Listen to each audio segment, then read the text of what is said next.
베드로전서 3장 22절 한 절이니까 한 성으로 같이 읽습니다. 베드로전서 3장 22절.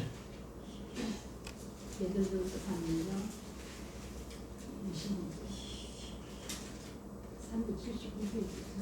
379페이지.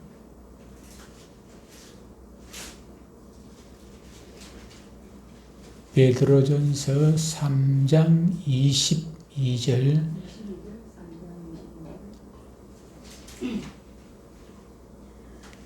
한 절만 3장 22절 한 절 같이 읽습니다. 시작. 그는 하늘에 오르사 하나님 우편에 계시니 천사들과 권세들과 능력이 그에게 복종하느니라. 아멘. 오늘 말씀의 제목은 하나님 우편에 계신 예수님을 믿는가? 하나님 우편에 계신. 지난주는 성천하신 예수님, 성천하신 예수님을 믿는가? 성천하셔서 하나님 우편에 계신다. 하나님 보좌 우편에 계신다고 우리가 신앙 고백하지 않습니까? 사도신경 중에서 전능하신 하나님 우편에 앉아 계시다가 다음 주는 이제 저리로서 산자와 죽은 자를 심판하러 이제 다시 재림에 대해서 다음 주에 말씀하겠죠, 그죠? 순서가 그렇게 됩니다. 오늘은 하나님 보좌 우편에 계신 그 예수님을 우리가 믿는가 하는 것입니다. 오늘은 새하늘로 승천하신 그리스도께서 그곳에서 하나님 보좌 우편에 뭐하고 계시는가? 그럼 하늘 올라가셨는데 2000년 전에 하늘 올라가신 그 예수님께서 지구로부터 정확하게 1900년 전에 이제 그렇게 올라가셨죠. 그죠? 2000년까지 한 1900년 전에 그렇게 올라가셨는데, 예수님께서 언제 오셨습니까? 지금으로부터 지금 올해가 2023년이니까 그냥 쉽게 얘기해서 2023년 전에 오셨다. 그렇게 생각하면 됩니다. 뭐, 연수가 조금 틀리긴 합니다. 계산을 해보면은 조금 오차가 있습니다만은, 그럼 여러분들은 대충 그렇게 아시면 돼요. 2023년 그러면 예수님께서 2023년 전에 오신 날. 서기 1년 이러면 서기 1년이 무엇입니까? 예수님 오신 그 해를 기준으로 해서 서기 1년, 2년, 3년, 4년이 나오니까 올해 2023년이다 그러면은 예수님은 2023년 전에 이 땅에 오셨다 그렇게 보시면 되고요. 그리고 예수님께서 이 땅에서 33년 사셨으니까 10년 모자라잖아, 그죠? 23년이니까 33년 사셨으면 10년이 모자라니까 그러면 1990년 전에 예수님께서 승천하시고 하나님 보좌 우편에 지금까지 그럼 하나님 보좌 우편에 앉아 계십니까? 꼼짝도 안 하고? 오늘은 그 부분에 대해서 한번 생각을 해보도록 하겠습니다. 부활하신 예수님은 하늘로 올라가셔서 하나님 보좌 우편에 앉아 계신다. 우리하고 성경도 읽었죠. 그죠? 베드로전서 그죠? 성경도 읽었는데 하나님 보좌 우편에 앉아 계신다고 그렇게 성경은 기록하고 있고 우리도 그렇게 믿고 있습니다. 그렇다면 도대체 우리 예수님께서는 하나님 보좌 우편에 앉아서 지금까지 뭐 하고 계시고 있는지 아무것도 안 하고 그냥 잠만 주무시고 계십니까? 아니면 천지만물이 지금 저 하늘 보좌에서 지금 이렇게 구경하고 계십니까? 뭐 하고 계시는지 구체적으로 알아야 될 필요가 있습니다. 첫째로 우리가 생각할 것은 하나님 보좌 우편에 계신다 하는 뜻이 무엇인가 하는 것을 우리가 생각을 해 보아야 합니다. 하나님은 영이십니다. 하나님은 영이시고 예수님은 육을 가지고 계시지만은 이 땅에 우리가 가지고 있는 이 육체하고는 예수님은 다르다고 얘기했죠, 그죠? 예수님은 부활하시고 육을 가지고 계시고 고기도 잡수시고 했죠, 그죠? 부활하신 예수님께서 밥도 잡수시고 고기도 잡수시고 같이 제자들하고 같이 먹고 마시고 했단 말이죠. 그런데 그렇다는 것은 육신을 가지고 계시는 것이거든요. 육신을 가지고 계심에도 불구하고 우리 육신하고 다르다는 것은 문을 안 열고 그냥 벽을 통과해서 들어오셨지 않습니까? 부활하신 예수님께서 제자들이 문 꼭꼭 잠가놓고 그렇게 숨어서 기도하고 있었는데 마가다락방에 그냥 문도 안 열고 그냥 쑥 들어오셨단 말이죠. 그러면은 육신을 가지고 계시지만은 지금 우리가 가지고 있는 이 육신하고는 전혀 다른 육신이라는 것을 우리는 생각할 수가 있는 것입니다.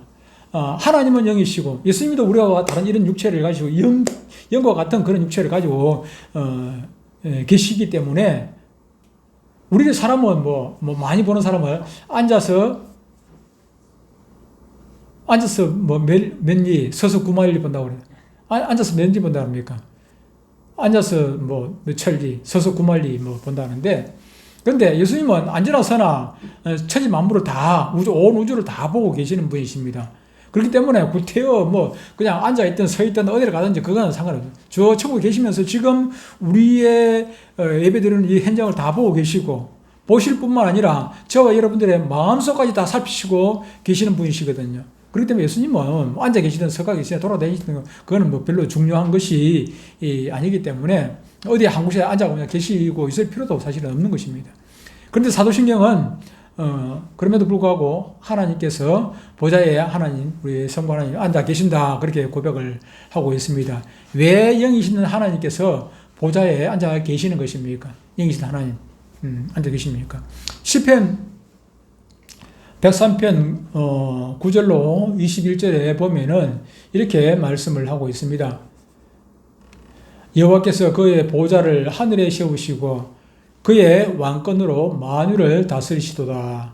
능력이 있어 여호와의 말씀을 행하며 그의 말씀의 소리를 듣는 여호와의 천사들이 드리어 여호와를 송축하라. 그에게 수종들며 그의 뜻을 향하는 모든 천군이여 여호와를 송축하라. 그렇게 말씀을 하고 있습니다. 여기서 하나님께서 보좌에 앉으신 그 이유는 세상 만물을 통치하시기 위함인 것입니다. 하나님 보좌를 하늘에 세우시고 결국 하나님께서 천지 만물을 그곳에서 다스리고 계시는 것입니다. 하나님 보좌는 마치 창조된 세계에서 기준이나 중심을 잡는 것과 같습니다. 하나님은 영이시기 때문에 모든 것에서 자유하실 수 있지만은 세상 만물을 다스리기 위해서는 세상의 중심에 좌정하고 앉아 계시는 것입니다. 세상은 하나님 보좌를 중심으로 이렇게 돌아가고 있습니다. 마치 우리 태양계, 지구, 달 이런 별들이 있죠, 그죠? 지구, 달, 태양계를 중심해 가지고 있는 그 별들이 태양을 중심해 가지고 빙빙 이렇게 돌아가고 있지 않습니까? 지구를 중심해 가지고 달이 돌듯이 태양을 중심해 가지고 지구뿐만 아니고 수성, 화성, 금성, 목성, 토성 이런 것들이 돌아가고 있단 말이에요.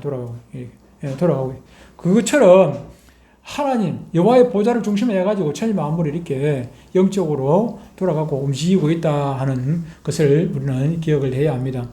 하나님은 보좌에 앉으셔서 세상의 중심에서 온 만물을 지금도 또 내일도 영원히 다스리고 계시는 것입니다.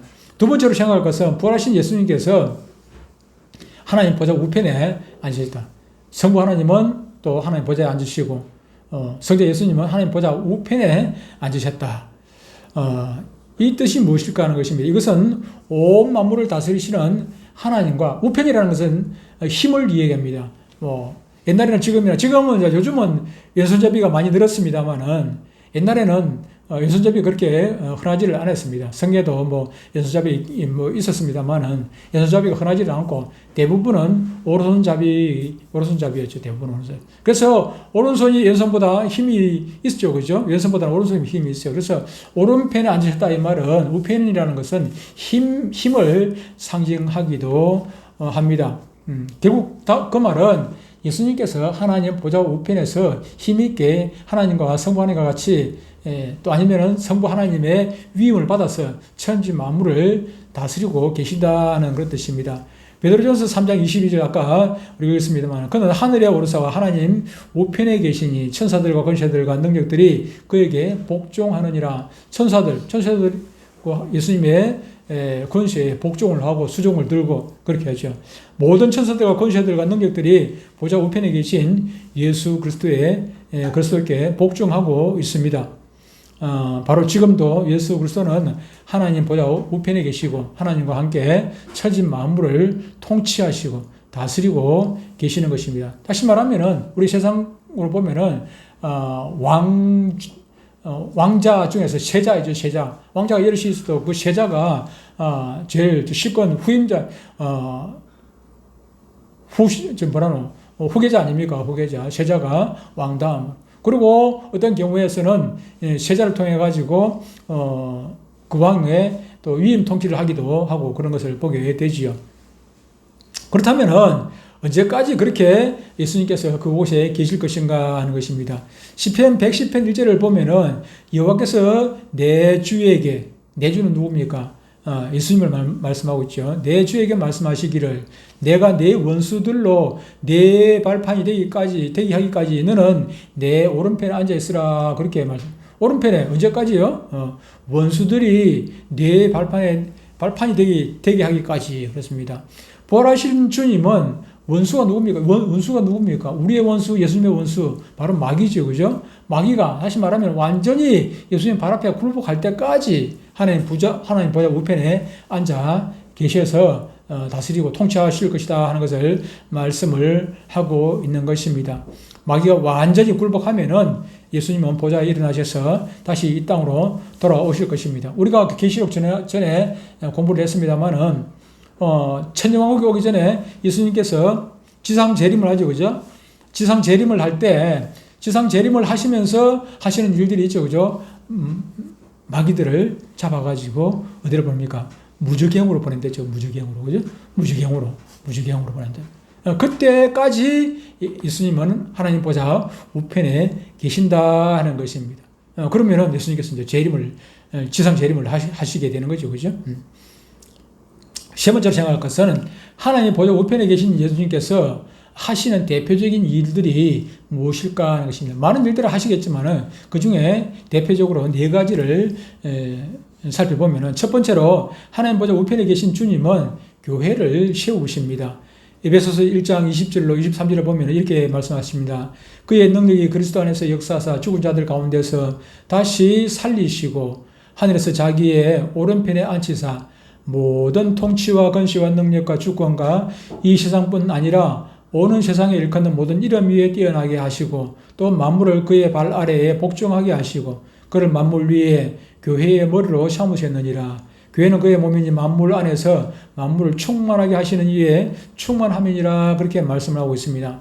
하나님의 보좌 우편에 계신 주님은 모든 만물을 통치하고 계시지만 가장 중요하게 여기는 것은 그 중에 관심은 어디에 있습니까? 교회에 있는 것입니다. 교회.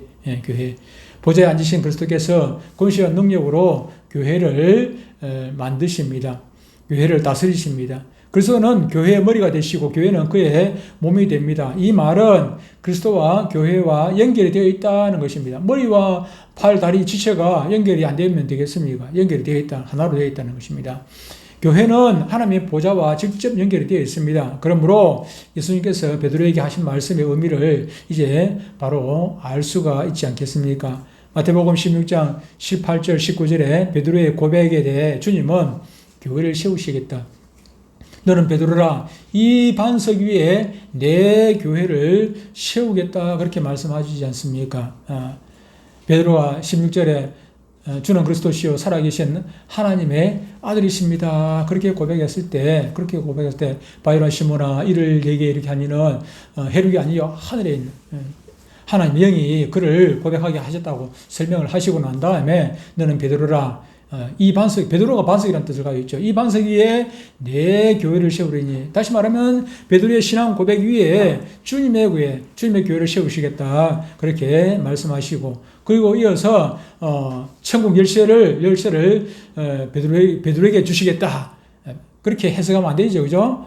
천국 열쇠를 내게 주노니 이 말은 교회에 준다는 얘기입니다. 교회에 천국 열쇠를 교회에서 주어서 땅에서 매면 하늘에서 매이고 땅에서 풀면 하늘에서 풀게 하겠다. 그만큼 교회에다가 하나님께서 권세를 주신 것입니다. 근데 그것을 천주교에서는 베드로에게 줬다 그렇게 해가지고 교황에게 모든 권세가 있는 것처럼 그렇게 얘기를 합니다. 그래서 지난주도 얘기했습니다만은 교황이 이상하게 해석을 하고 한국에 제사 지내도 된다고 그렇게 해석을 하고 이상한 그런 해석을 합니다만은 천국 열쇠를 가졌지만은 그 열쇠가 작동하도록 열쇠는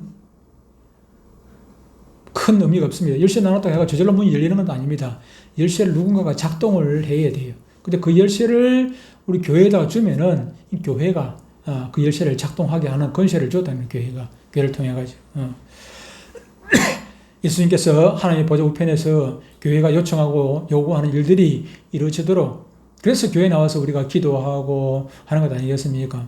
그래서 우리가 교회에서 합심해서 기도하면은 성도 여러분들이 다 한 사람 한 사람이 다 교회라고 했죠. 또 기도하면은 예수님께서 들으시고 우리에게 열쇠를 맡기셨으니까 하늘문을 여시고 우리에게 응답을 하시는 것입니다. 교회가 땅에서 악한 영들을 묶으면 하늘에서 그리스도께서 악한 영이 실제로 묶이도록 역사를 하는 것입니다. 우리가 악한 영들을 무슨 죄지로 묶겠습니까?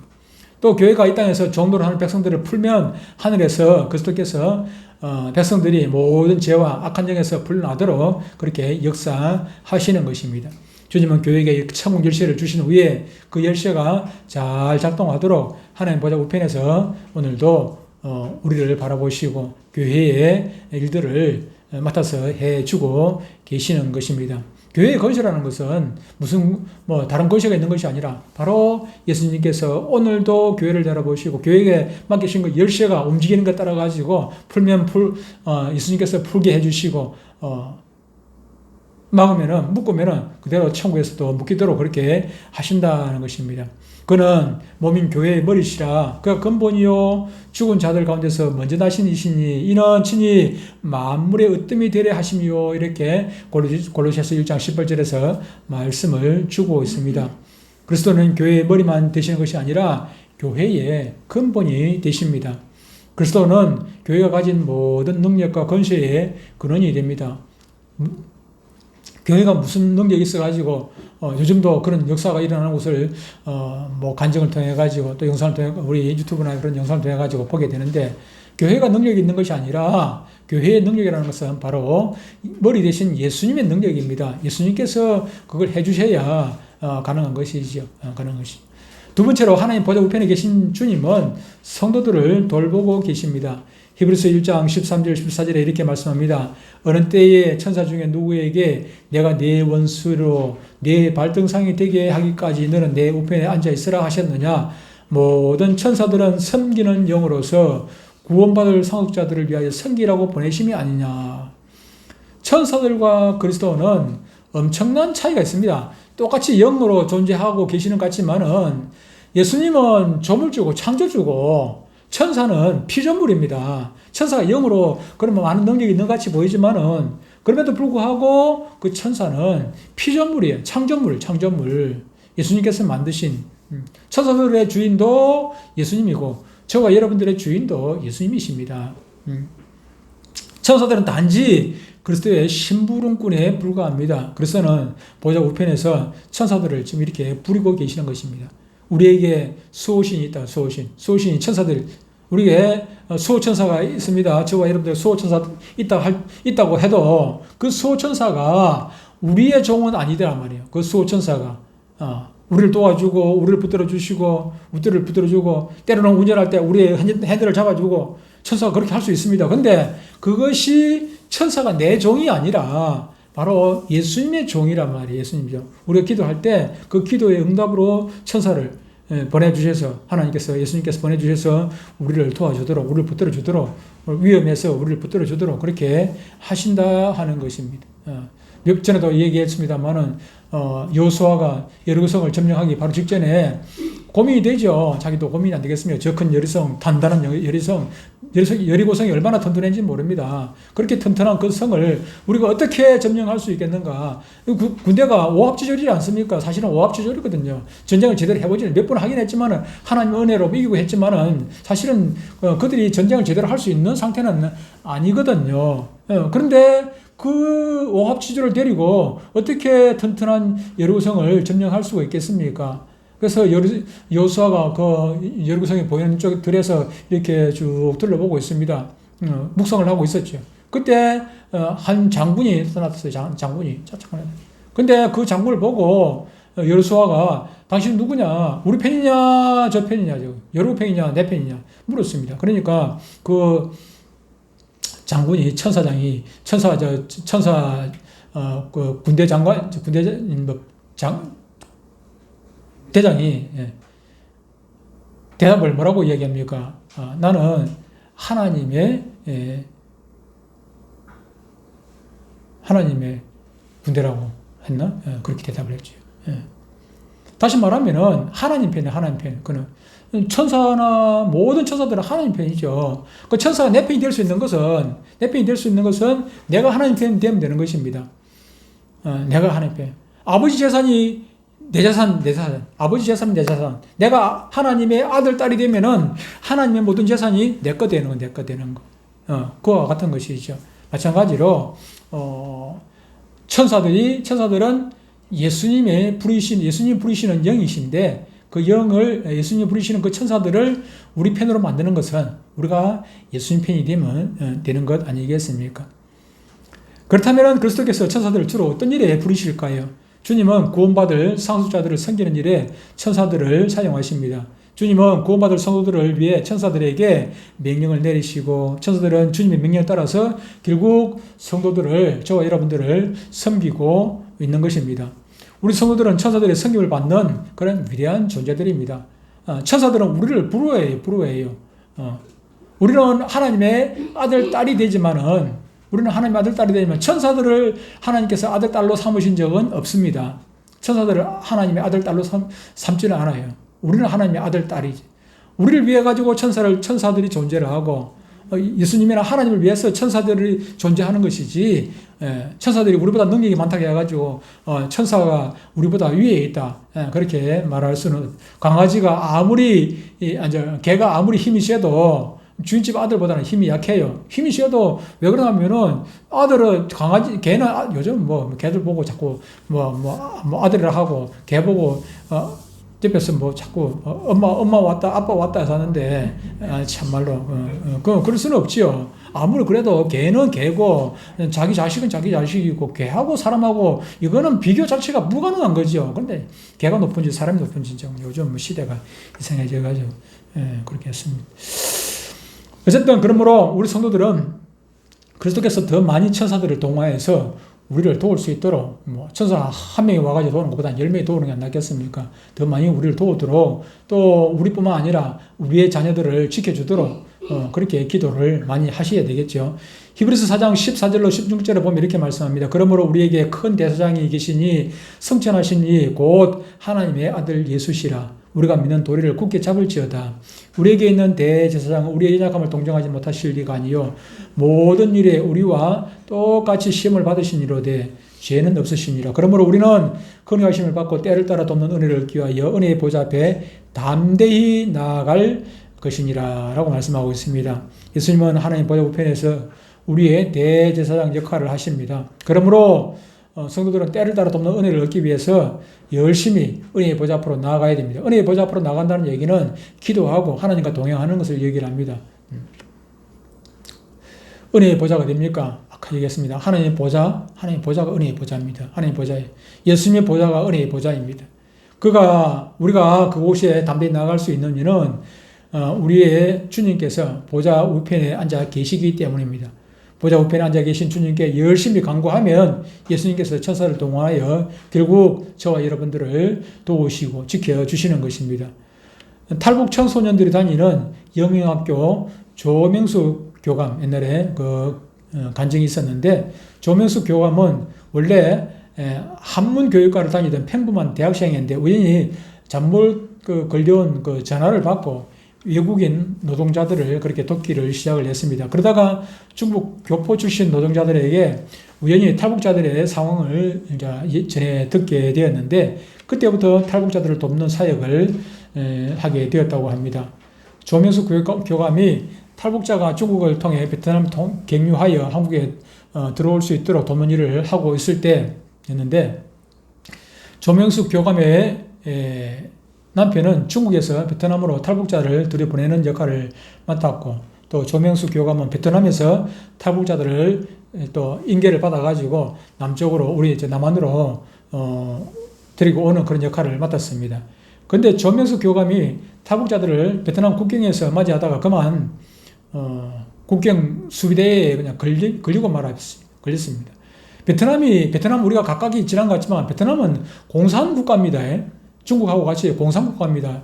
원래 통일이 될 때 남쪽 월남이 북진해가 통일된 것이 아니라 월맹이 남쪽을 해가지고 통일됐거든요. 공산국가가 통일했긴 지금도 그 공산당이 있고 서기장이 있고 서기장이 통치를 하고 있어요. 대통령 우리처럼 대통령 뽑고 그런 건 아닙니다. 탈북자와 조명수 교감이 함께 그냥 국경 수비대에 잡히고 말았죠. 잡힌 순간 조명수 교감의 귀에 특이한 소리가 들리기 시작했습니다. 바로 기도의 소리가 들렸습니다. 조명수 교감의 남편이 중국으로 오기 전에 남한에 있는 지인들에게 탈북자들이 넘어오는 날을 알려주면서 언제 이렇게 탈북자들을 만나가지고 이렇게 교섭을 하고 이쪽으로 넘어오게 될 것이다. 그 날짜와 시간들을 미리 알려주고 그때를 위해서 기도를 해달라고 기도 요청을 했던 것입니다. 지금도 외국에 나가 있는 우리 선교사님들이 이렇게 우리 이제 교단 우리 김철원 목사님 우리 노예 선교부 서기신데 이렇게 이제 연락이 와요. 연락이 오고 메시지를 통해 가지고 기도 이제 요청도 오고 그렇게 하기도 합니다만 그것이 왜 그분들이 그렇게 합니까? 그쪽에는 기도하는 사람들이 그렇게 많지 않단 말이에요. 선교 지역에서는. 이 땅에서 이곳에 한국에 있는 분들이 기도를 해주어야 자기들이 그 기도 힘으로 그 일들을 이겨 나갈 수 있기 때문에 그런 것이죠. 이 조명숙 교감 남편도 그것을 알기 때문에 기도 요청을 미리 해놨던 것이죠. 그런데 그 잡히는 순간에 이 조명수 교감의 귀에 한국에서 기도하는 그 기도 소리가 자기 귀에 들렸다는 것입니다. 기도 소리를 듣자 조명수 교감은 마음이 편해지기 시작했다는 것입니다. 10명의 수비대에 쌓여서 치조를 받고 있는 동안에 하나님께서 어떻게 말하고 어떤 행동을 취해야 하는지 자세히 이렇게 들려요. 기록. 이렇게 저렇게 물으면은 이렇게 대답하라. 이렇게 물으면 이렇게 대답할 것을 다 이렇게 가르쳐줘요. 자기가 무엇을 물을지 알지도 못하는데 대답할 것을 미리 다 하나님께서 가르쳐 주시더라는 것입니다. 그래서 기적적으로 모든 탈북자들이 한 사람도 예외 없이 다 풀려나게 되었다라는 것입니다.